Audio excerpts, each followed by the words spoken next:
আমার আল্লাহ সর্বদা সর্ব অবস্থায় আপনাকে দেখতেছে। দেখেন কবরের আযাব কেমন।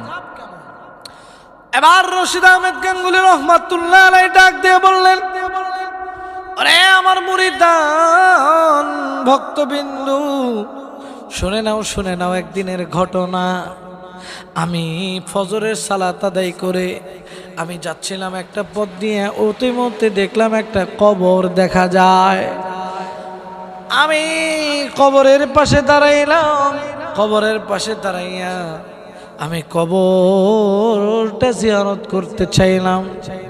আরে ভাই আমার রশিদ আহমেদ গাঙ্গুলী রহমাতুল্লাহ আলাইহির অভ্যাস ছিল কবর জিয়ারত করা।